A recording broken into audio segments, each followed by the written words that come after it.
네, 안녕하십니까. 군포지센병원 한방가정 장소환입니다. 이번 시간에는 암 환자분들이 체중 저하에 대해서 많은 고민을 갖고 계시죠. 그래서 이 체중 저하 이 부분을 한방에서 어떻게 도움이 되는지에 대해서 오늘은 자세하게 설명드리고 또 그 근거에 대해서 설명드리겠습니다. 오늘 주제는 암 환자의 체중 저하, 그중에 특히 악액질이라고 혹시 들어보셨을까요? 이 정도가 좀 심한 걸 악액질이라고 하는데요. 바로 근육까지 소모되는 그런 상태를 얘기하는 것입니다. 그래서 이 악액질을 완화하는 이제 한방 치료, 특히 한약에 대해서 설명을 드리도록 하겠습니다. 자, 그래서 오늘 주제는 암 체중 저하 악액질의 한약 암 치료에 대한 설명이고요.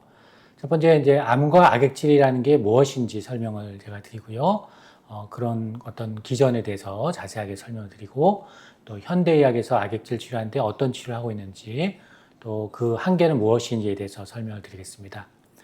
두 번째는 이제 암 악액질이 현대의학에서 상당히 어려워하는 사실 질환이에요. 그래서 치료법이 상당히 난항을 겪고 있는 그런 질환인데 이 치료법에 대해서 그래서 한약을 많이 활용하고 있는 외국의 사례들이 많습니다. 그래서 이 부분에 대해서 한방에서 어떻게 접근하고 있는지에 대한 설명을 드리고요. 구체적으로 많이 도움되는 대표적인 한약으로 보증기탕이라는 약이 있습니다. 보약인데요. 이 부분에 대해서 근거를 설명을 드리고 십전대보탕이라는 약, 보약으로 많이 알고 계신데 이 약 역시 암 체중 저하나 악액질 치료에 많이 활용되는 처방입니다. 이 처방에 대해서 자세하게 설명드리고요. 또 육군자탕이라고 해서 보통 항암제를 좀 투여하면 울렁울렁거리고 식욕이 떨어지는데 그때 많이 사용되는 한약입니다. 근데 이 한약이 역시 악액질을 치료한다는 여러 기전이 보고돼 있어서 이분에 대해 설명하고 마지막으로 인삼양영탕이라는 보약이 있습니다. 대표적으로 저희 쪽에서는 이제 손발저림이나 항암 중에 손발저림, 또 근육통, 식욕 저하에 많이 활용되는 처방인데요. 이 처방 역시 악액질에 광범위하게 활용되고 있기 때문에 이 약에 대한 또 이제 자세하게 드리도록 하겠습니다. 첫 번째, 암과 악액질이 무엇인지에 대해서 이제 악액질에 대해서 좀 자세하게 설명드리도록 하겠습니다. 여러분 이제 식사를 많이 중시를 많이 하시죠. 그래서 제가 지난 시간에는 암 환자 식이요법, 식사요법에 대해서 총정리를 해드렸는데 그때도 한번 설명드렸던 그림입니다. 이 그림은 네이처 이뮤놀로지라는 잡지에 실린 내용인데요. 특히 암과 영양이 상당히 관련이 높은데 여러분들의 영양 상태가 이 암의 어떤 발생에도 영향을 주지만 암의 진행과 또 여러분이 받고 있는 암 치료의 반응률, 즉 얼마나 항암이 잘 받고 이 치료법이 도움이 되는지에 대한 이런 반응률에도 이 영양 상태가 영향을 준다는 것입니다. 그래서 이러한 것이 이미 사람을 대상으로 하거나 또는 실험 연구에서 모두 밝혀졌다 이런 내용입니다. 그래서 일반적으로 이제 암 환우분들의 영양 상태는 여러분이 받는 치료에도 영향을 주고 또 암의 진행에도 영향을 준다라고 이렇게 이해하셔도 되겠습니다. 그래서 여러분이 암에 걸리실 때 일반적으로 항암 치료를 받으시는 경우가 많은데 이 항암 치료를 받으실 때 이 항암 치료 자체가 여러 또 부작용을 수반하는 경우가 있습니다. 그래서 이런 부작용을 줄여주려고 하는 요법이 지지요법, 완화요법이라고 보통 표현하는데 이런 항암을 할 때 그래서 여러분들이 병원에서 여러 약을 또 추가적인 약을 많이 투여받으실 거예요. 그래서 이런 것들이 또 문제는 점진적으로 영양이 불량하고 영양이 실조한 현상, 그래서 체중이 빠지는 그런 현상들이 발생할 수 있습니다. 그래서 특히 이런 음식을 잘 먹어도 또 잘 먹으면 당연히 체중이 저하되는데 잘 먹어도 문제가 올 수가 있는데 이 염증이 있으면 암 환자들의 여러 가지 문제점을 발휘하는데 특히 마음을 많이 피로하게 만들고 이렇게 활동을 많이 떨어뜨리게 합니다. 활동을 저하하고 식욕을 떨어뜨리는 식욕부진 현상과 특히 오늘 주제인 체중 저하와도 무척 관련이 바로 염증, 특히 전신의 염증이 관련이 있고요. 문제는 이것을 우리가 식사를 열심히 하고 고기도 먹고 여러 가지 균형 잡힌 식단을 함에도 불구하고 이 골격근, 즉 근육이 빠지는 것들이 이게 회복이 안 되는 경우가 있습니다. 이게 다 염증 때문에 그렇다라고 이해하시면 되겠고요. 그래서 이런 체중이 저하되고 몸에 일단 염증이 있는 이런 것들이 항암 치료의 어떠한 독성이 증가함에 의해서 여러 가지 항암치를 제때 못 받고 항암을 줄이고 이런 현상들, 특히 삶의 질을 떨어뜨리는 이것과 무척 관련이 있고 또 독립적으로 이게 예후가 안 좋게 만드는 그런 지표가 됩니다. 그래서 이 체중이 저하되어 있고 신체 기능이 떨어져 있고 전신에 염증이 되어 있다는 것은 전반적으로 여러 가지 이것이 서로 작용을 해서 삶의 질도 떨어질 뿐만 아니라 지속적으로 이 암 상태가 안 좋아지는 그런 악화되는 결과를 낳게 되는 거죠. 그래서 구체적으로 암 환자분들이 이제 이런 예후가 안 좋은 거를 특히 이게 체중 감소가 무척 밀접하다는 그런 연구입니다. 그래서 정도가 심하면 심할수록, 즉 체중 저하가 심하면 심할수록 예후가 상당히 안 좋다라는 그런 근거가 있는 표라고 할 수 있겠습니다. 이 연구는 한 249명의 고령 암환우를 대상으로 어떤 분들이 좀 생존율에 안 좋은 영향을 끼치는가를 쭉 봤더니 특히 알부민이 떨어지고 전신의 활동력이 떨어지고 영양 상태가 불량할 때 바로 생존 기간이 줄어들더라고 하는 그런 임상 연구입니다. 그래서 실제로 아까도 말씀드렸지만 영양 상태가 떨어지고 이 낮은 영양 상태와 활동도가 떨어져 버리면 생존율도 떨어진다라는 그런 근거가 되는 연구라고 할 수 있겠습니다. 자, 오늘 제가 주제로 하는 악액질, 카케시아라고 하는데 이것은 무엇이냐? 국제적으로 어떻게 합의가 되냐면 특히 이제 암과 같은 기저질환이 또는 만성염증 질환에 의해서 복합적인 대사 증후군이 됐다라는 것으로 악액질 표현하는데 지방과 근육, 특히 골격 근육이 지속적으로 이렇게 소실되는 겁니다. 이것이 영양 공급을 함에도 불구하고 완전히 회복되지 않은, 그래서 정확히 말하면 살이 빠지는 병이 아니라 전체적으로 근육이 염증에 의해서 무너지는 병이라고 할 수 있겠습니다. 그래서 이 염증에 의해서 대사증후군으로 영양 공급을 해도 완전히 회복되지 않고 체중이 계속 저하되고 특히 근육이 빠지는 것을 악액질이라고 표현한다고 이해하시면 되겠고요. 가장 널리 사용되는 진단 기준은 이 아래 이 세 가지 중에 한 가지를 이제 만족할 때 악액질 하는데 6개월 이내 체중이 5% 이상 감소됐을 때, 그리고 BMI가 20 아래이면서 체중이 2% 이상 감소됐을 때, 또 골격 근육이 감소되고 체중이 2% 이상 감소됐을 때, 이 세 가지 중에 하나가 해당이 되면 악액질이 와 있는 상태라고 얘기합니다. 그래서 체중만 보는 것이 아니고 근육량 감소를 좀 포함한다는 것을 좀 많이 신경 쓰시고, 또 많이 6개월 이내 체중이 많이 감소했을 때도 이런 것을 신경을 쓰셔야 되겠습니다. 암 환자의 악액질, 특히 암성 악액질이라고 하는데요. 진행성 암 환자의 최대 80%가 악액질 상태로 추정이 됩니다. 물론 암의 종류라든가 어떤 치료를 받느냐에 따라서 좀 달라지는데 이 악액질이 암 사망의 최대 30%를 직접적으로 유발하는 원인으로 보고 있다는 것이 미국 국립암연구소의 이제 조사인데요. 그 이유는 주로 근육 손실과 관련된 어떤 심장의 심부전이나 호흡부전 때문에 이것이 직접적으로 사망률의 원인이 될 수 있다는 그런 겁니다. 그래서 이 악액질 자체만으로도 사망이 일어날 수 있는 원인이 될 수 있다고 할 수 있겠습니다. 이 연구는 이제 지난 시간에 제가 암 환자의 식사요법 가이드를 총정리해 주면서 그 근거로 들어줬던 유럽 임상영양대사학회의 가이드입니다. 여기 보면은 영양 실조와 근육력 감소가 암 환자들에게 심한, 이제 흔하게 발생하고 있는데, 이런 진행성 암 환자 영양 실조에 대해서 여러 가지 의과에서 노력을 하고, 개발을 하고 있지만, 약으로 또 이 양료영양소로 이것을 해결하는 것은 거의 없더라. 효과는 되게 제한적이다. 그런 부분들이 되게 중요하고, 그래서 의과 치료만으로는 지금 한계를 보이는 게 바로 영양실조, 악액질에 해당되는 질환이라는 것을 이해하시면 되겠고요. 그래서 특히 이제 암 환자분들은 신체 활동을 규칙적으로 잘하고 음식을 함부로 먹는 것이 아니고 좀 염증을 낮춰주는 신중한 식단을 실천해야 된다고 제가 지난 시간에 말씀드렸고, 좀 더 자세하게 제가 1시간가량 강의를 드렸으니까 암 환자 식단에 대해서 관심 있는 분들은 저희 병원 홈페이지에 요 유튜브에 관계된 내용이 나와 있으니까 그걸 꼭 참고해 보시기 바랍니다. 자, 그래서 악액질에 보통 어떠한 여러분 대비를 하셔야 되냐? 체중 저하가 되어 있을 때는 염증을 없애는 식단을 좀 같이 항상 드셔야 됩니다.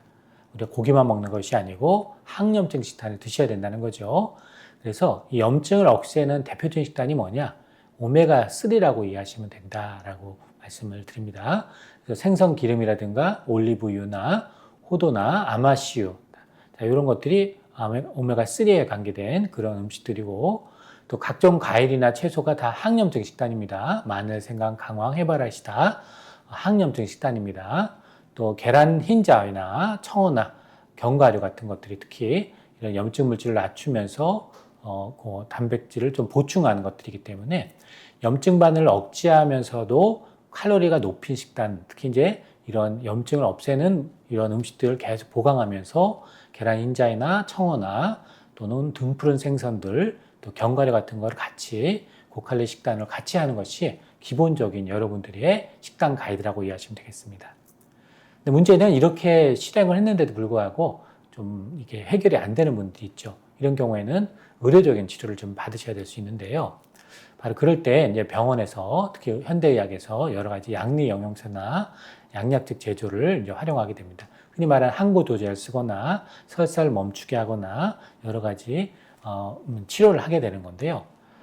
식욕을 좀 땡기게 하는 대표적인 게 이제 코르티코스테로이드가 보통 식욕을 좀 증가하는 그런 효과를 보인다. 이렇게 해서 또 항암증에 많이 활용을 하고 있고 염증을 없애게 해서 하는데, 문제는 이 자체가 또 근육이 소모가 되고 감염이 올 수 있고 또 이런 인슐린 저항성이 있을 수 있기 때문에 오래 쓸 수 없다라는 단점이 있습니다. 또 하나 이제 현재 여러분들이 병원에서 많이 투약하고 식욕이 없다라고 할 때 투약하는 게 메게이스라고 하는 보통 짜먹는 약을 많이 처방을 받으실 텐데요. 바로 식욕을 증가시키는 프로게스틴이라는 역시 이것도 스테로이드 성분입니다.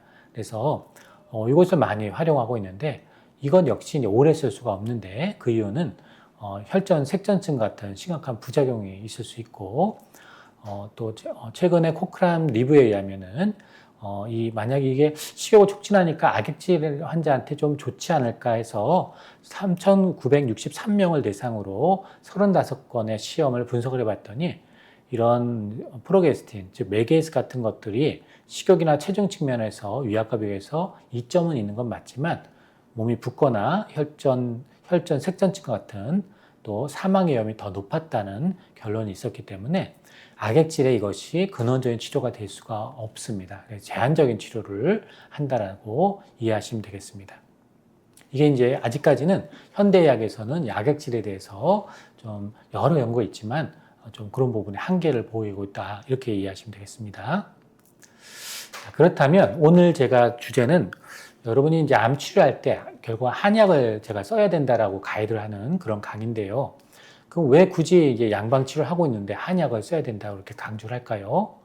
지금 제가 설명드린 대로 의과의 한계를 지금 보이고 있기 때문에 그렇습니다.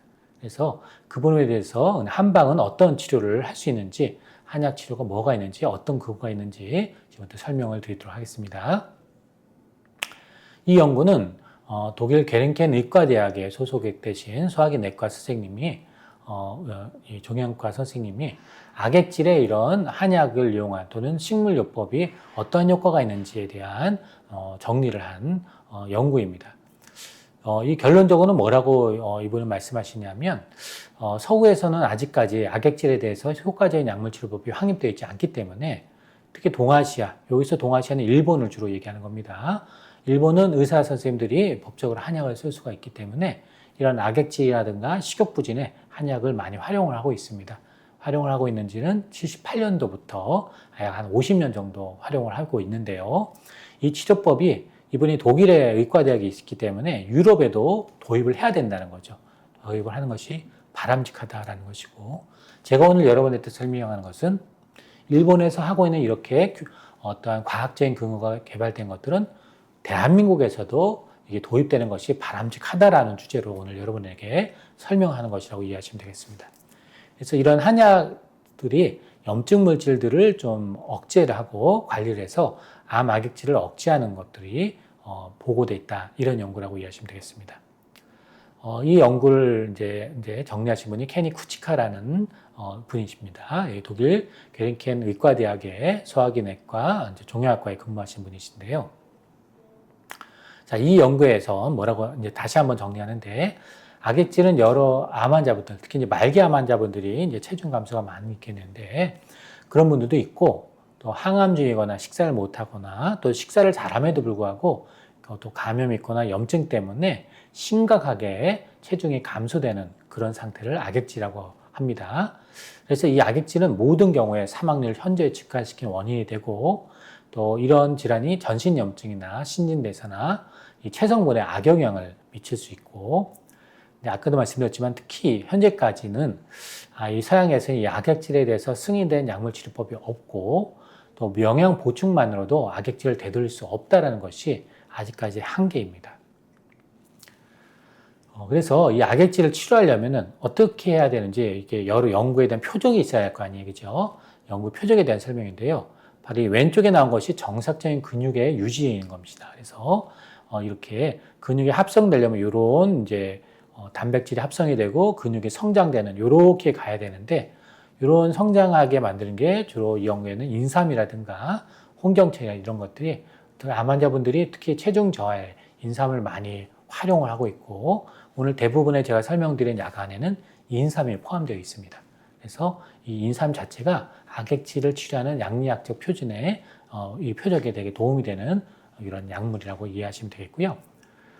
특히 인삼은 이 염증성 근육 소모, 즉 오늘 제가 주제로 한 몸에 염증이 있으면 염증 환경이 되면 이제 체중이 저하되고 먹어도 살이 안 찌는 현상이 발생한다 그랬죠. 그래서 바로 이러한 염증 물질들, 특히 TNF 알파나 인터로킨 6 이런 것들 때문에 NF 카파비라든가 이런 물질이 생기고, 이런 것들이 염증에서 근육이 분해가 되고 악액질이 진행되는 이 오른쪽 경로가 됩니다. 이따가 말씀드린 스테이트 3라는 또 스테이트 신호에도 영향을 주는데, 이런 것들이 다 타겟이 되는 이제 치료의 어떤 표적이 된다 이해하시면 되겠습니다. 그래서 이런 것들이 영향을 주는데, 한방에서는 인삼이나 이제 감초, 이제 홍경천 같은 단일 약제들이 도움이 될 수 있다라는 근거입니다. 현대의학에서는 악액질에 승인된 치료법이 없다라고 이제 다시 한번 강조드리고요. 특히 염증 물질들을 없애는 게 결국은 치료 타겟이기 때문에 이것을 이용해서 여러 가지 항염증 물질들을 많이 이제 활용을 하고 있고, 단일 성분로 이제 TNF 알파라든가 이런 것들을 없애는 다양한 이제 항염증제 치료를 해봤는데, 이러한 단일 약제만으로는 치료가 쉽지 않더라. 그래서 이 단일 염증을 단일 성분을 없애는 게 아니고 복합적으로 치료를 멀티플하게 작용을 해야 된다. 이 악액질이라는 게 단순하게 이제 어떤 염증도 관련이 있지만 대사라든가 여러 가지가 호르몬이라든가 이런 게 연결돼 있기 때문에 이런 단일 표적만으로는 대부분 실패했기 때문에 좀 더 광범위하게 접근을 해야 된다. 단일 성분이 쉽지 않다. 예, 악액질을 없애기가. 그래서 일본 의사 선생님들은 이제 단일 약제가 잘 쉽지 않다는 것을 이제 알고 있기 때문에 한약을 또 법적으로 쓸 수 있기 때문에 이런 것들을 적극적으로 한약을 일본 암치료 의사들이 활용을 하고 있습니다. 그래서 서양 의사분들은 잘 모르는, 왜냐하면 의대에서 이런 내용을 잘 배우지 않기 때문에 잘 모를 수 있지만, 일본은 의대에서 다 한약이 의무 교육입니다. 그래서 또 의대에서도 배우고 학회에서도 계속 한약에 대해서 암 치료할 때 어떤 한약을 쓰는 게 더 도움이 된다는 것을 가이드를 하고 있기 때문에 그런 기본적인 교육이 돼 있다라고 이해하시면 되겠고, 또 실제로 많이 활용하고, 또 이것이 다양하게 암 환자들의 악액질 치료에 많이 활용되어 있고, 이것이 국민건강보험에도 일본에는 적용이 되고 있습니다.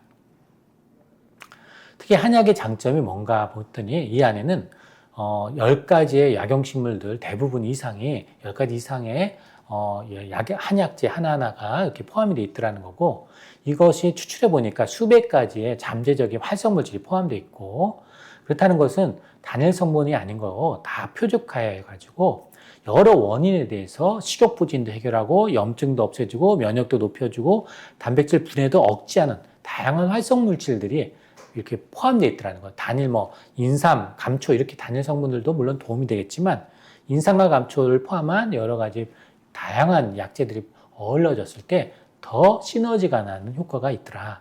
그래서 다성분 혼합물이 있어서 한약이 바로 악액질에 도움이 될 수 있다라는 그런 근거가 된다는 겁니다. 그래서 여러 한약들을 활용하는데, 특히 보약이라고 하는, 여러분이 다 알고 있는 그 보약이 암 환자한테 많이 도움이 된다고 그동안 제가 꾸준히 이 설명을 하고 있습니다. 다시 한번 말씀드리지만 한약을 쓴다 해서 암이 성장하는 게 아니고 보약을 쓴다 해서 암이 성장하는 게 아니고 염증 물질을 가라앉히고 면역을 올려서 암을 억제하는 그런 기전이 많이 있다라고 제가 그동안 누누이 유튜브를 통해서 여러분에게 설명을 드렸죠. 그걸 오해하시면 안 된다고 말씀드렸고, 특히 일본의 암치료 의사들이 특히 한약에 높이 평가하는 가장 이유가 뭐냐? 보약이 있더라는 거죠. 양방에 없는 개념이 바로 보약인데, 이 보약 중에 보준이탕, 십전대부탕, 육군자탕이라는 이 약이 특히 악액질과 관련된 수많은 임상 연구 데이터가 일본에서 발표가 됐습니다. 50년 동안 한약을 썼으니까 정말 수많은 연구가 의대 교수님들 통해서 발표가 됐다. 안타깝게 이 연구가 여러분에게 전달되고 있지 못하는 거죠. 그래서 그것을 제가 지속적으로 좀 이 유튜브를 통해서 설명을 드리고 있다 이해하시면 되겠습니다. 이 약 중에 특히 두 가지 약을 되게 강조하고 있는데 일본 사람들은 바로 십전대보탕과 보준이탕이라고 하는 보약입니다. 여러분 십전대보탕은 많이 알고 계시죠? 많이 들어보셨고 그 보약이 암 환자한테 대표적으로 많이 활용이 되고 있고 항암증에도 많이 쓰이고 있고 일반적으로 암 재발 억제 목적으로도 쓴다. 수술 후 합병증 완화 목적으로 쓰고 방사선 치료 부작용 완화 목적으로 쓴다라고 제가 누누이 유튜브를 통해서 강조를 드렸습니다. 이런 약들이 바로 염증을 없애고 면역을 높이고 바로 이 악액질을 좀 낮춰주는 근거가 보고되어 있기 때문에 이 약 역시 식욕부진이라든가 또 체중 저하, 악액질에 많이 활용되고 있는 대표적인 약이다. 그래서 이런 약들은 일본의 이 당국에 의해서 정부에서 효능이 인정이 됐고 또 유럽에서도 이런 동일된 한약들이 지금 시판되고 있다. 그래서 독일에서도 이것을 이제 구해서 많이 활용을 하고 있다. 이렇게 이해하시면 되겠습니다. 자, 그렇다면 구체적으로 가장 높이 평가되고 있는 한약이 뭐냐? 보중익기탕이라고 하는 약이 대표적으로 악액질에 많이 활용이 되고 있고 근거가 있습니다. 이 부분에서 먼저 설명을 드리도록 하겠습니다.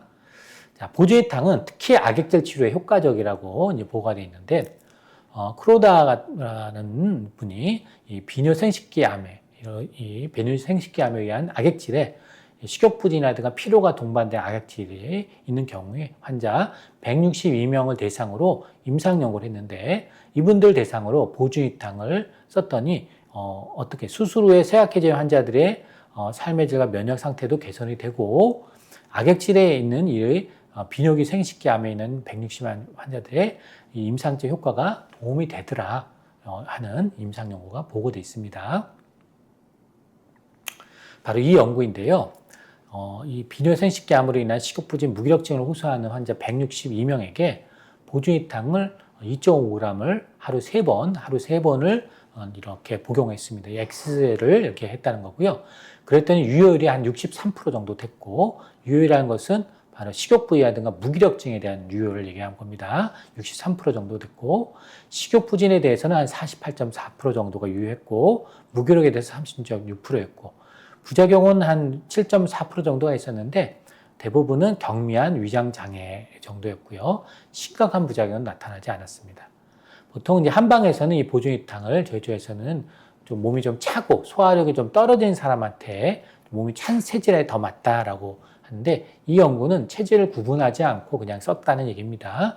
그런데 그런 경우에 몸에 열이 있는 분들은 약간 이게 위장장애를 호소할 수 있습니다. 그래서 대한민국에서는 좀 더 이것을 세밀하게 좀 가렸었습니다. 왜냐하면 환기나 인삼이 주택에 들어간 약이기 때문에 몸에 에너지가 좀 부족하고 추위를 많이 탄 분한테 더 맞습니다. 소화력이 떨어진 분이. 그래서 그런 것들을 참고적으로 하시면 좀 더 부작용을 줄일 수 있겠죠.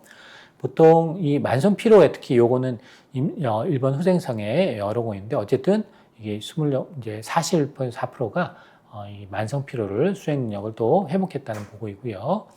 물론 이중 맹검이라든가 이런 위약을 해가지고 좀 더 자세한 연구를 하는 게 더 필요하다고 할 수 있겠지만 일반적으로 위약에 의한 경우라면 20% 정도를 위약의 기여도라고 보통 보는데 이 보준이탕 효능은 한 41.4%가 나왔기 때문에 2배나 위약이라고 하더라도 2배의 효과가 났기 때문에 위약이라고 할 수 없겠더라는 거죠. 그래서 이중맹검 검사까지는 하지 않았지만 효능이 좋았기 때문에 이 부분은 위약의 효과라고 보지 않고 보준이탕 자체가 기운도 나고 식욕을 회복하는 악액질을 완화하는 효과가 있는 것으로 보인다라는 그런 표현입니다.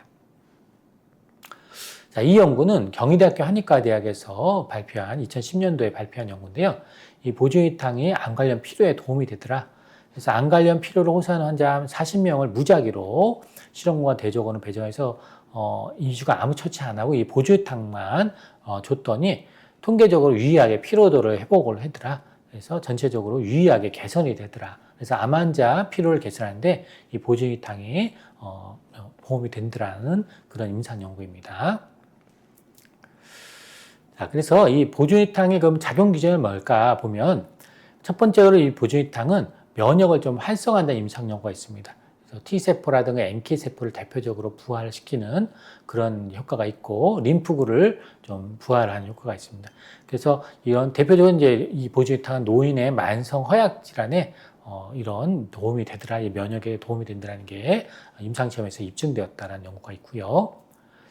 또 과잉 염증 신호를 좀 정상화했습니다. 이 무슨 얘기냐? 제가 앞에서 악액질이라는 것은 염증 물질에 의해서 이제 활성화돼서 만성 염증에 의해서 생긴다 했는데 보조유탕의 임상 연구를 봤는데 특히 만성 피로 환자들한테 TNF 알파라든가 인터로킨 6 이런 것들이 있으면은 이렇게 악액질이 올 수 있는 염증 사이토카인이라고 하는데 이 생성을 억제합니다.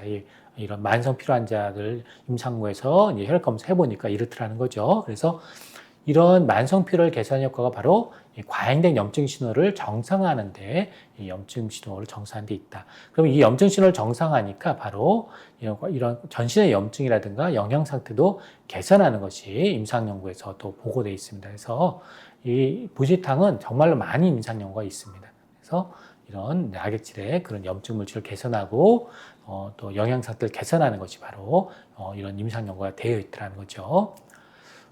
또 이 대장암 이 선암으로 된 이 악액질의 또 이 실험 연구인데 이거는 악액질을 개선한다는 건데요. 실제로 아까 사람을 대상으로도 이렇게 악액질 개선하는 실제적인 효과가 있고 실험 연구에서도 이 염증성 물질, 특히 인터루킨 6라고 하는 염증 물질의 생성을 억제해서 이 염증 물질을 억제하는 악액질의 근거가 되는 그런 겁니다. 그래서 아까도 말씀드렸지만 염증성 이 물질이 악액질 유발에 되게 중요한 물질이라고 했는데 그중에 특히 인터루킨 6라는 게 핵심적인 매개체로 여겨져 있고 이 암 환자분들은 거의 대부분 유형의 종양에서 이 높은 수준의 높은 농도의 혈중에 인터루킨 6가 관찰됩니다. 그래서 인터루킨 6를 줄여주는 것이 예후를 개선하는 되게 중요한 지표로 활용이 되고 있습니다.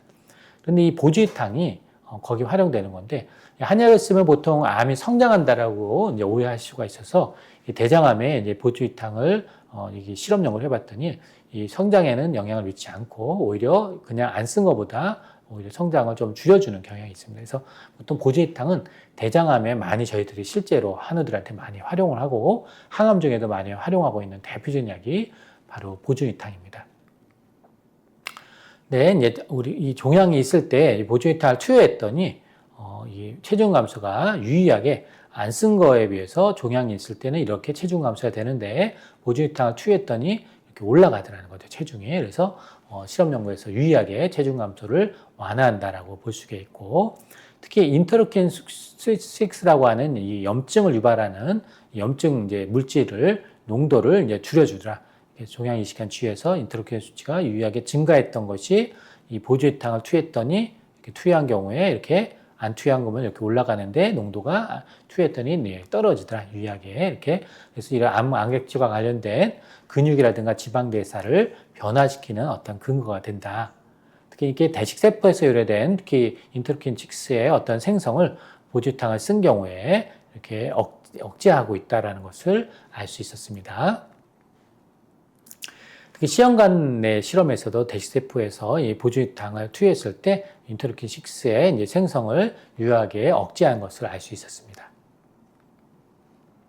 그래서 이런 결과로 이 보조유탕이 이 눈에는 보이지 않지만 이 종양에 미세한 환경이 있습니다. 그 속에 이 대식세포에서 염증성 사이토카인, 특히 이제 인터루킨 6라는 것이 암을 성장시키는 염증성 사이토카인인데 이것을 억제하는 항염증 효과가 있는 것이 바로 보조유탕이라고 이해하시면 되겠고 특히 만성염증에 많이 활용됩니다. 그래서 만약 여러분이 이제 만약 몸이 많이 피로하고 소화력도 떨어지고 몸이 찬데 계속 염증 물질들이 나오고 항암제가 잘 안 듣는다 할 때는 이런 보지탕 같은 약을 쓰면 항암제를 다시 좀 잘 듣게끔 도와줄 수 있는 환경을 만들어주고 면역을 좀 부활하고 최소한 체중이 안 빠지도록 식욕을 올리도록 하는 효과가 있어서 암 환자에 대한 유망한 악액질을 억제하는 그런 약일 수 있다는 그런 근거에 대한 보고입니다.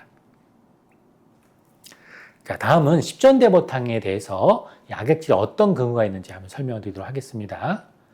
자, 십전대보탕은 너무나 유명한 한약이죠. 피로하고 할 때 십전대보탕을 많이 먹는다라는 얘기를 많이 들으셨을 텐데요. 이 십전대보탕은 특히 암 환자한테 많이 사용되고 있는 보약이고 일본의 암치료 선생님들이 특히 다양하게 활용하고 있습니다. 이 근거로서는 특히 간암에도 이 십전대보탕을 활용하고 있는데요.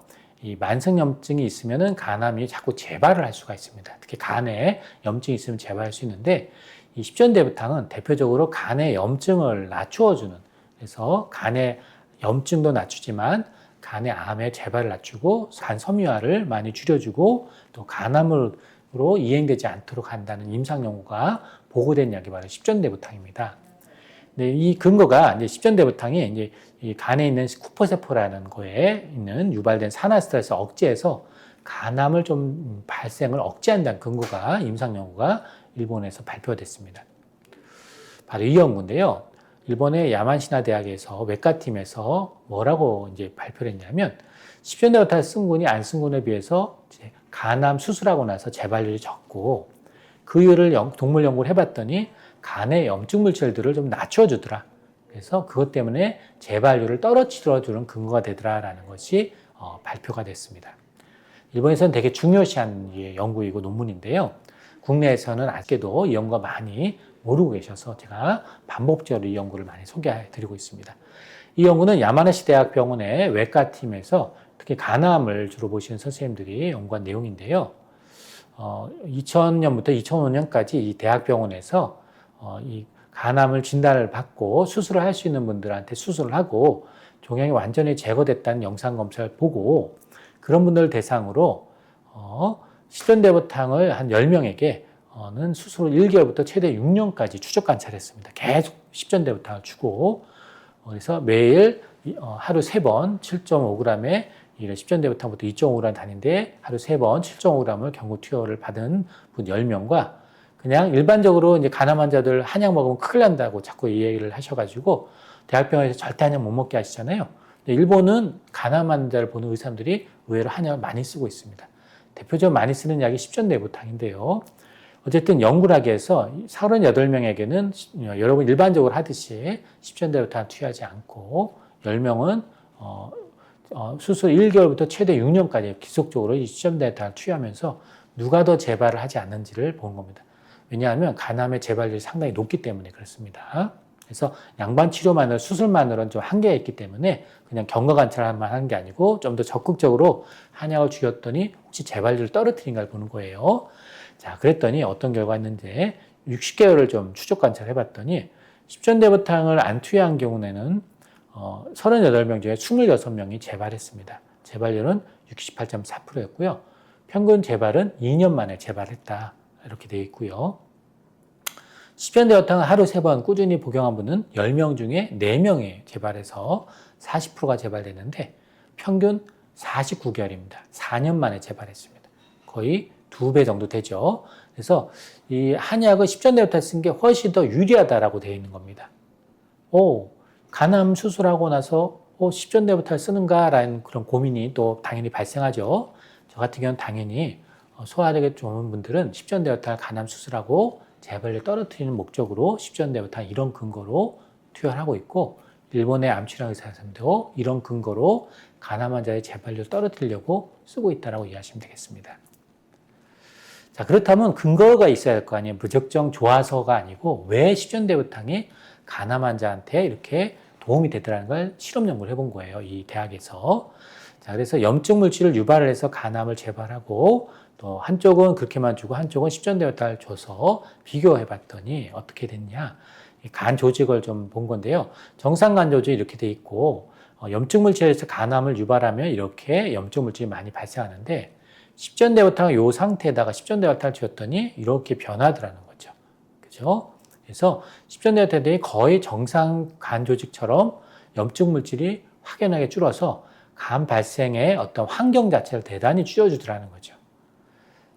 다시 한번 말씀드리면 염증 물질이 있으면 암이 재발할 수 있습니다. 성장도 하고요. 앞에서 말씀드렸죠. 그래서 암은 염증과의 싸움이라고 이해하시면 되겠습니다. 오늘은 체중 저하나 이런 것들도 관련이 악액질이 당연히 있지만 암의 성장이라든가 재발과도 바로 염증과 관련이 있기 때문에 특히 이 부위, 간암이면 간에 있는 이 부위가 염증 물질이 있으면 안 되겠죠. 그래서 쿠퍼 세포라는 게 간에 존재하는 이제 면역 세포인데요.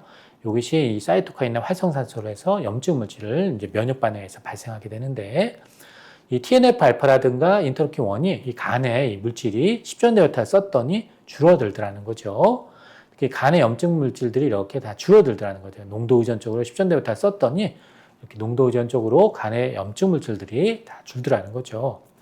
특히 이제 이런 염증을 유발하는 암을 유발하는 물질에는 쿠퍼세포라는 데서 산화 물질이 크게 증가했는데 거기에 10전대부탕을 투여했더니 줄어들더라는 거죠. 산화 물질이. 그래서 10전대부탕을 먹인 이 생쥐가 간의 면역 세포가 과도하게 활성되지 않도록 억제하더라는 그런 효과가 있더라는 거죠.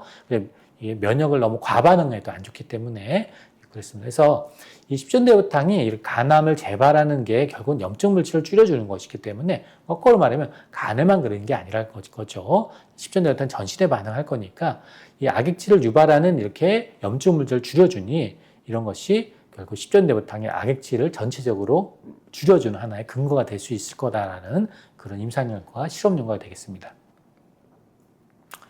자, 그러면 요게 구체적으로 이제 국내 경희대학교에서 또 가천대 한의대에서 연합을 해서 10전대부탕이 악액질에 도움이 되는지에 대한 실험 연구를 좀 구체적으로 해봤습니다. 이 연구는 2014년에 나온 연구인데요. 대장암 세포주에 10전대부탕을 썼을 때 이런 식욕부진이라든가 악액질에 관여해서 10전대부탕의 암 관련 식욕부진이라든가 악액질을 유용하게 사용할 수 있다는 근거가 되는 실험 연구입니다. 자, 이 연구는 어떻게 했냐면 생쥐에게 대장암을 종양세포를 주사를 준 거거든요. 피하에. 그래서 20일을 좀 지났습니다. 그래서 이제 암이 성장했겠죠. 이런 이때 10전대부탕 투약을 농도를 좀 3개를 저농도, 중농도, 고농도로 나누어서 주고 20일 후에 혈액 분석을 하고 염증 물질이 어떻게 변했는지, 호르몬 수치가 어떻게 변했는지를 좀 이제 결과를 본 겁니다. 그랬더니 체중을 봤더니 이 종양을 이식한 경우에는 이렇게 체중이 계속 떨어져 있는 이런 경향을 보이는데 중간 농도의 10전대부탕을 썼더니 체중이 올라가더라는 거죠. 그러니까 종양을 주입한 상태에서 이렇게 체중이 쭉 떨어지는데 이 경우에 10전대부탕을 줬더니 떨어진 것이 올라가더라는 거죠. 이렇게. 그래서 10전대부탕이 체중 감소로 이제 대장암을 주입한 이 암세포의 체중 감소를 억제하는 데 도움이 되더라라는 그런 근거가 됐고요. 또 이게 아무래도 식욕부진에도 이게 10전대부탕을 투여했을 때 식욕부진을 이제 건강한 이제 생쥐하고 비교했을 때 그거에 준하는 정도로 이제 올라가더라는 거죠. 그래서 상대적으로 음식을 먹는 양도 생쥐가 늘어나더라는 거죠. 전체적으로는 25.3%에서 25.1% 정도. 그래서 이렇게 10전대부탕을 투여했더니 이렇게 개선 효과가 식욕부진에 있습니다. 또 근육량도 어떻게 이게 줄어드는 게 회복되는 걸 봤더니 종양 이식한 경우에 근육량이 이제 많이 줄었는데 이것이 4배까지 향상을 근육량이 올라가더라. 10전대부탕 했더니 근육량까지 올라가는 그런 연구가입니다. 자, 그럼 그 근거는 뭐냐? 염증 물질을 좀 줄여주는지 않느냐? 네, 맞습니다. 아까 말씀드린 인터루킨 6를 좀 줄여주고 MCP1이라고 하는 이런 물질들을 다 줄여주는데 약 한 50.5%, 90.8% 정도로 상당히 많이 유의하게 억제를 하였습니다. 또 얘는 그럼 식욕에 관계돼서는 어떻게 식욕을 촉진하는데 그럼 어떤 기전인가 봤더니 얘는 식욕을 좀 떨어뜨리는 장 호르몬이 있습니다. GLP-1이나 PIY라는 것인데 이런 호르몬들이 있으면은 이 암 상태인 경우에 이 암 환자분들은 비석증이 이게 높고 식욕에 과민 반응이 있어서 좀 포만감을 주고 더부룩하게 만들고 식욕이 떨어지게 만드는 그런 호르몬인데요. 10전대부탕을 투여했더니 이렇게 떨어지더라는 거죠. 이런 것이 약 63.2% 정도 떨어지고 이쪽은 PYI는 44.9%가 유의하게 억제됐습니다. 그래서 이게 식욕 억제하는 장 호르몬을 얘는 억제를 해서 식욕을 촉진한다라고 하는 근거가 발표된 것이 바로 십전대부탕입니다. 그래서 다시 한번 정리되면 이렇게 이게 대장암을 유발하는 환경을 만들고 이 상태에서 십전대부탕을 투여하고 20일 후에 봤더니 혈액 검사를 봤더니 십전대부탕은 이 악액질 상태를 개선을 하고 구체적으로 염증 물질인 인터루킨 6, MCP1 이런 것들을 억제를 하고 또 장에 이제 식욕을 억제하는 그런 물질인 POA나 GLP-1 같은 생성을 억제를 해서 전체적으로 십전대부탕은 체중 감소라든가 식욕 부진이라든가 근육 소모 또 염증 물질을 좀 조절하고 특히 빈혈도 개선한 효과까지 보고됐습니다. 그래서 전체적으로 암 환자분들은 또 빈혈도 있고 체중도 감소되고 식욕도 저하되고 체중도 막 이러고 있는 상태인데 이럴 때 십전대부탕을 투여했더니 이런 것들을 다 방어하더라는 거죠. 그래서 많이 도움된다라는 근거가 있습니다. 그래서 실제로 대장암 환자들한테 십전대부탕은 많이 활용이 되고요. 항암제도 많이 쓰고 대장암의 억제 효과까지 있어서 이런 도움이 되고 또 대장암이 간으로 많이 가는데 간전이 억제한다라는 실험 연구도 존재하기 때문에 이것이 일본에는 일본 의대 교과서에도 실려 있습니다. 그래서 대장암에 십전대부탕 많이 활용하고 있고 만약에 대장암 환우들이 있다면 이런 연구가 있다는 것을 소개해 주셔도 되겠습니다. 자, 다음은 육군자탕이라는 약에 대해서 설명을 드리도록 하겠습니다. 자, 육군자탕은 제가 앞에서 보중이탕이라는 약이 대표적으로 악액질을 없앤다라고 말씀드렸는데 육군자탕 성분이 보중이탕에 많이 들어 있습니다. 특히 인상감초, 생강 같은 게 공유되어 있는데요. 육군자탕은 특히 이제 생강이라든가 인삼, 백출, 감초, 백복령 이런 약들로 6개의 약으로 구성되어 있어 6명의 군자와 같은 약이라 해서 육군자탕이라 해서 한방에서는 담을 없애고 소화불량이라든가 식욕이 없을 때 울렁울렁할 때 많이 사용되는 대표적인 약인데 특히 이 생강이 들어있어서 이 생강은 서양에서 이미 악액질 환자 건강식품으로 많이 권장하고 있는 게 바로 생강입니다. 그래서 울렁울렁거리고 체중이 떨어질 때 생강차를 많이 그걸 권하는 것이 대표적으로 많이 있는 이유가 바로 그런 이유인 것입니다. 그래서 육군자탕은 좀 더 이 생강 하나만 쓰는 것보다 좀 더 강력하게 울렁울렁 걸 억제하고 체중 정화를 막아주는 약이란 이렇게 이해하시면 되겠고요. 자, 그럼 근거가 뭐냐? 요 연구는 임상 연구인데요. 2006년에 진행성 유방 환자들 대상으로 항구도제, 이제 대학병원에서 구토를 억제하는 약을 쓰는데 대표적으로 그라니세트론이라는 약을 씁니다. 그래서 요거만 쓴 거하고 또 육군자탕을 같이 했더니 식욕 부진한 구토가 이제 더 완화가 되더라는 거죠. 그래서 양방에 항구도제만 쓰는 것이 아니고 일본 의사들은 이런 항구도제와 함께 육군자탕을 쓰는데 그런 이유가 되는 임상 연구를 할 수 있겠습니다. 이 연구는 또 다른 연구인데요. 여러분 만약에 이제 주위에 또 췌장 환자가 있거나 이 강의를 듣는 췌장 환자가 있다면 좀 눈여겨볼 임상 연구입니다. 또 췌장 환자분들 같은 경우는 이제 복막으로 전이되는 경우가 많죠. 그래서 복수가 또 같이 끼는 경우가 있습니다. 또 간으로 전이돼서도 이제 복수가 올 수도 있고 여러 가지가 있는데 췌장암에 쓰는 항암제 자체가 소화력을 또 많이 떨어뜨리게 됩니다. 어쨌든 이 연구는 뭐냐면 복수를 동반한 이제 췌장 환자들 대상으로 보통 췌장암에 제임스탑이라는 항암제를 많이 활용한다는데 이제 33명에게는 제임스탑이라는 항암을 하면서 양방치료만 한 경우가 되고요. 이쪽은 제임스탑을 항암하면서 육군자탕이라고 하는 이 한약을 준 6명을 비교해 본 겁니다. 그래서 두 군에서 유의미한 다른 어떤 병기라든가 이런 차이는 없는 조건을 좀 똑같이 해서 봤더니 제임스탑만 투여한 경우보다 육군자탕을 같이 병행한 군이 지금 이 그림에 보이신 대로 중앙 생존 기간이 유의하게 연장되었습니다. 생존율에 도움이 되더라는 거죠. 그래서 구토를 억제해주고 체중 저하를 막아주는 약이 실제로 이렇게 생존율도 올린다는 좀 되게 도움이 되는 여러분의 임상 연구가 되겠습니다. 그래서 한약을 쓰는 것이 생존율을 더 떨어진다고 여러분 걱정해서 한약을 못 쓰는 거잖아요. 일본 의사들도 그래서 그런 걱정들을 할 수 있기 때문에 이런 임상 연구를 해보는 거예요. 그랬더니 지금 보신 대로 복수가 있는 췌장 환자에 오히려 더 도움이 된다는 거죠. 그래서 이런 연구로 저 역시 저희 병원에서 췌장 환자 중에 복수가 있는 분들한테는 제가 이거를 설명을 드리고 오히려 육군자탕을 드시면 울렁울렁거리는 것도 미리 미연에 방지도 되고 또 체중도 더 저하되는 걸 막아주고 식욕도 올릴 수 있고 이렇게 생존을 높일 수 있는 이제 여러 가지 환경을 줄 수 있다라고 설명을 드립니다. 그래서 그렇게 이해하시면 되겠습니다. 자, 그렇다면 왜 그런가에 대한 이제 이건 실험 연구입니다. 동물 모델인데요. 생존율 아까 이 동물 모델에서도 이 육군자탕을 안 쓴 것보다 이 육군자탕을 쓴 게 농도를 이제 분리하고 또 날짜를 변했더니 어쨌든 육군자탕을 쓴 게 생존율이 올라간다는 것을 알 수 있었고요. 특히 이제 항암을 안 한 것보다 시스프라틴이라는 이 백건기 항암인데 항암을 한 게 생존율이 더 높았고 이 시스프라틴이라는 백건기 항암을 쓴 경우보다 한약인 육군자탕을 같이 쓴 게 생존율이 더 유의하게 올라갔습니다. 그래서 보통 시스프라틴은 이 백건기 항암이 보통 다양한 소화기암에 많이 쓰고 췌장암에도 뭐 여러 가지 폐암에도 쓰고 다양한 암에 쓰이고 있는데 그것만 쓰지 말고 육군자탕을 대표적인 시스프라틴 항암할 때 대표적인 육군자탕을 일본의 암치료 의사들이 많이 씁니다. 워낙 이 시스프라틴이 울렁울렁거리고 식욕을 떨어뜨리고 체중 감소하기 때문에 그렇기 때문에 실제로 육군자탕을 쓰면 그런 것들도 방어하는 게 아니고 생존율도 올려진다는 것이 이런 실험 연구가 있다는 것을.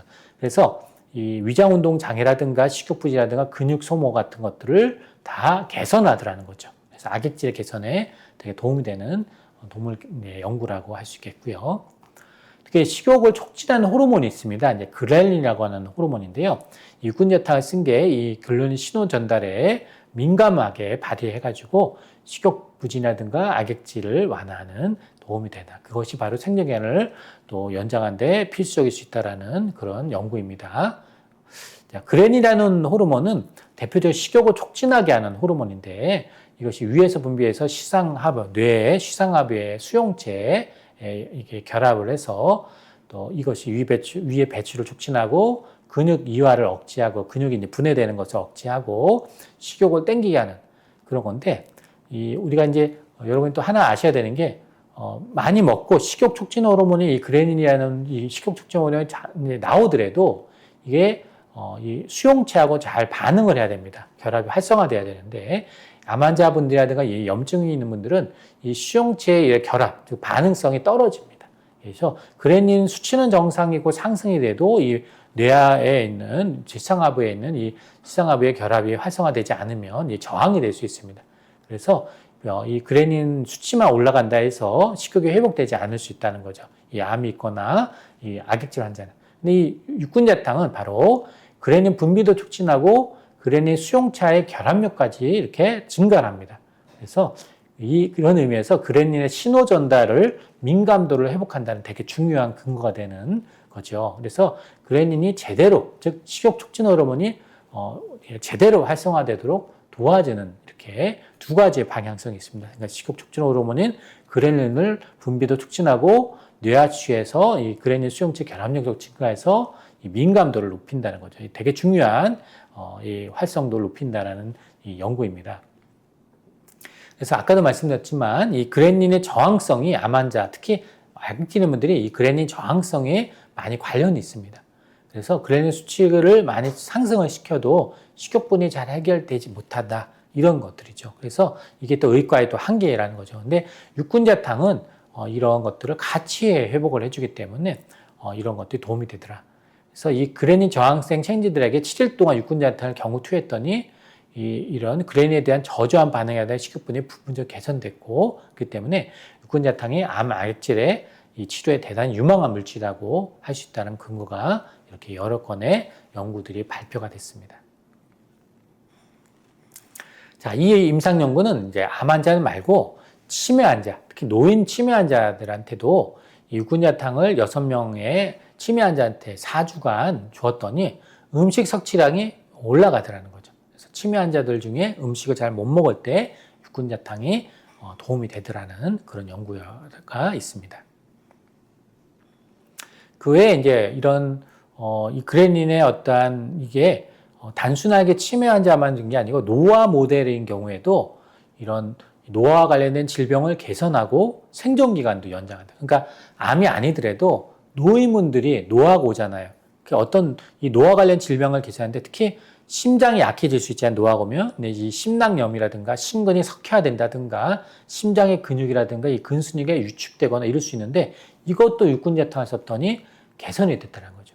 그래서 육군자탕 한방에서는 실제로 노인 환자한테 많이 쓰거든요. 노인 환자들이 식욕이 많이 없을 때 또 우울하고 마음이 처지고 이런 분들이 보약으로 저희들은 소화기 보약을 많이 쓰는 게 육군자탕인데 실제로 노인분들의 질병을 개선해주고 노화를 억제해준다라는 이런 근거가 있다. 근데 이제 암은 또 노화하고 많은 관련이 있잖아요. 그래서 이런 육군자탕이 일본의 사람들이 왜 이렇게 노화한테, 노인들한테 많이 쓰고 있느냐. 그런 근거가 밝혀져 있다라고 여러분들 2016년의 연구입니다. 자, 마지막으로 인삼양영탕이라고 하는 보약에 대해서 설명을 드리도록 하겠습니다. 자, 인삼양영탕 역시 일본의 의사분들이 악일지 치료에 상당히 널리 쓰이는데 원래 이 약 자체는 수술이라든가 방사선 치료 후에 많이 활용을 하고 있다고 제가 방사선 부작용을 줄여주는 약으로 많이 설명을 드렸고요. 또 수술 후 개선을 하는 약으로 저번에 설명을 드렸습니다. 특히 만성질환에 세약을 많이 활용해서 특히 일본의 의사분들은 특히 암 환자한테도 많이 쓰지만 노인 환자들이 너무 근력이 떨어지고 할 때 그것을 방어하는 약으로 인삼양탕을 많이 쓰고 있습니다. 그래서 이것이 특히 악액질환과 허약한 환자들한테 많이 사용되고 있다라고 보시면 되겠는데 이 일본에서는 어느 정도 많이 쓰고 있냐면 이 인삼양탕만 이게 특지포로 이렇게 이제 의료 잡지가 나오고 여러 의대 교수님들이 인삼양탕이 왜 좋은지 많이 설명을 하고 있습니다. 그래서 이런 내과학회에서 이것을 여러 의대 교수님들이 와서 발표한 자료를 제가 번역해서 하는데 특히 이제 노쇠에 인삼양탕이 상당히 도움되고 알츠하이머도 이게 치매에도 도움이 되더라. 이런 여러 가지 연구들이 이제 발표되어 있습니다. 그 중에서 이 임상양탕이 골격근 감소에 되게 도움이 된다라는 그 실험 연구를 나고야 시립대학의 이 교수님이 발표했기 때문에 그거 좀 제가 갖고 와봤는데요. 나고야 시립대학에서 이제 연구한 겁니다. 실험 연구입니다. 이게 암 악액질 모델 생쥐를 대상으로 특히 이제 비복근에서 장단지 근육이 잘 빠지거든요. 우리가 근육이 빠지면 보통 다리 근육이 많이 빠지잖아요. 그래서 생쥐에게 그렇게 좀 근육을 뺀 겁니다. 그래서 인삼양탕을 써서 도움이 된지를 이제 봤는데 실제로 이제 악액질 모델 했더니 체중도 떨어지고 이 흑색종을 넣은 거죠. 그랬더니 정상에 비해서 흑색종이 있는 경우는 체중도 이렇게 더 빠지고 변화율도 이렇게 높게 비복근이 이제 줄어들더라는 거죠. 현저하게 이렇게 다리 근육이 빼진 상태에서 인삼양탕을 투여를 한 겁니다. 그리고 2주 후에 다시 이게 검사해 봤더니 이 골격근 양의 변화는 없었는데 이 저하되었던 지방 조직 세포가 인삼양탕 투여로 유의하게 개선이 됐다는 거죠. 특히 이제 스테이트라는 신호를 제가 이제 염증 물질 관계에서 앞부분에 설명했는데 이 스테이트 신호라는 것이 이 염증 물질에서 되게 중요한 이게 활성화되어 안 좋은 신호입니다. 인삼양탕을 투여했더니 스테이트 3의 인산화 활성이 억제되더라라는 그런 악액질에서 되게 중요한 이제 기전입니다. 인터루킨 6와 관련된 이게 유발된 대표적인 신호입니다. 아까 인터루킨 6라는 신호가 있으면은 상당히 안 좋다고 하는데 그 하위 경로에 대한 설명입니다. 어쨌든 인삼양탕은 이게 특히 단백질 분해를 하는 것들을 억제하더라는 거죠.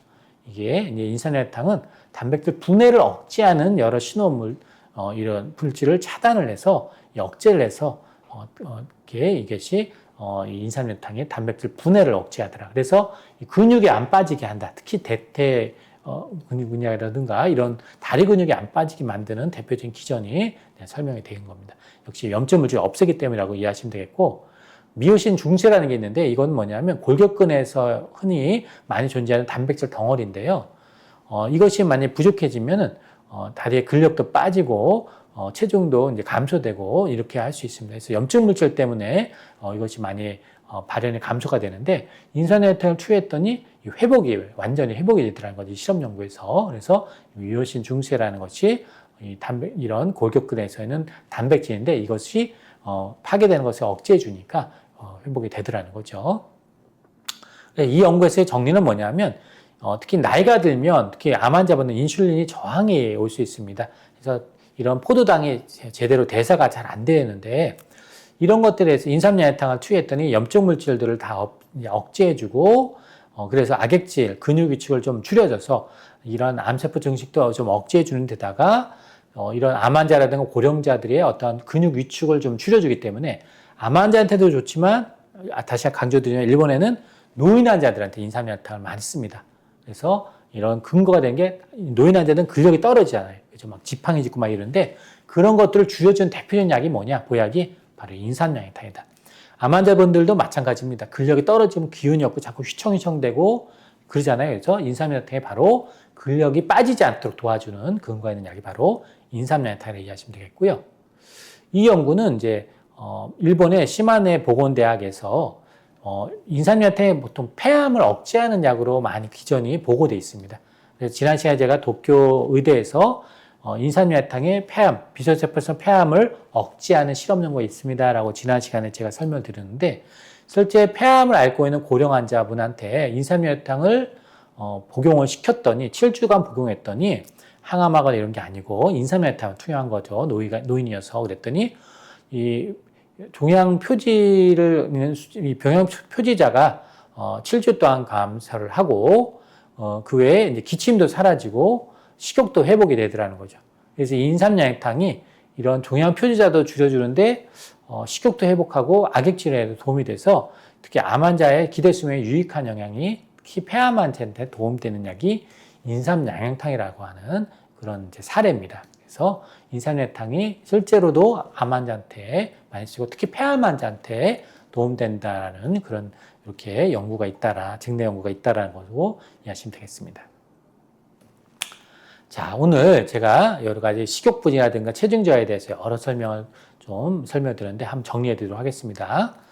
악액질은 이제 암이나 특히 만성질환 환자한테 나타날 수 있는데 심한 체중 저하와 함께 근육 소실 상태가 있는 경우를 보통 악액질, 카케시아라고 말을 합니다. 특히 영양제를 복용하거나 여러 가지 음식을 섭취를 늘림에도 불구하고 근육 소실되고 체중이 빠지고 쇠약이 충분히 회복되지 못하는 경우가 많은 게 바로 악액질의 문제인데요. 바로 그 이유가 바로 이 염증과 호르몬의 변화가 대사 이상에 함께 있어서 복합적으로 암 환자한테는 발생하기 때문에 이 부분이 악액질 치료를 상당히 어려워하는 그런 이유에 해당된다 할 수 있습니다. 그래서 이런 복합적으로 발생하기 때문에 원인이 이 양방에서 특히 현대약만으로는 이 악액질을 직접 치료할 수 있게 만든 승인된 약은 아직도 없는 한계를 보이고 있습니다.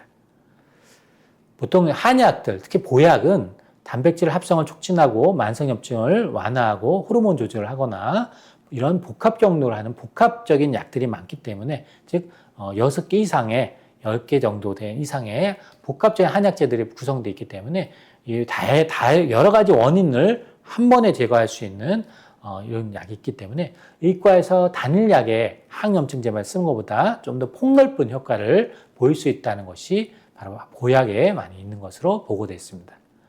이런 이유에서 일본의 암치료 의사 선생님들은 의과에서 지금 이렇게 승인된 약물이 없는 게 지금 체중 저하나 악질의 한계가 있기 때문에 한약을 많이 활용하고 있고 그래서 특히 이 보주이탕, 십전대부탕, 육군자탕, 인삼양 같은 보약을 많이 활용하고 있고 그 임상 연구와 여러 가지 실험 연구, 여러 연구가 발표되어 있다. 그래서 이런 보약을 만약에 여러분 암 환자분들이 이렇게 염증 환경이 있거나 이런 경우에 악액질 때 전문지 한의사의 가이드를 통하고 또 주치의 허락을 득하고 나서 활용해 볼 수 있으면 많이 도움이 될 수 있겠다라고 제가 이렇게 제안을 드립니다. 자, 이상으로 오늘은 체중 저하나 악액질이 있을 때 보약을 쓸 수 있다라고 제가 말씀드렸고 다만 염증 수치라고 해서 CRP가 너무 높거나 이럴 때는 이렇게 감염 상태이거나 이럴 때는 이 감염을 먼저 항생제라든가 이런 거를 먼저 치료하고 이런 보약을 투여해야 하는 것이 좀 더 안전하기 때문에 그런 것들은 또 전문 한의사나 또 주치의 선생님을 반드시 가이드를 득하고 나서 활용을 하라고 저는 마지막으로 주의를 드리고 당부를 드리고 싶습니다. 이상으로 체중 저하와 악액질에 도움되는 한약의 근거가 무엇인지 오늘 여러분에게 소개해 드렸습니다. 감사합니다.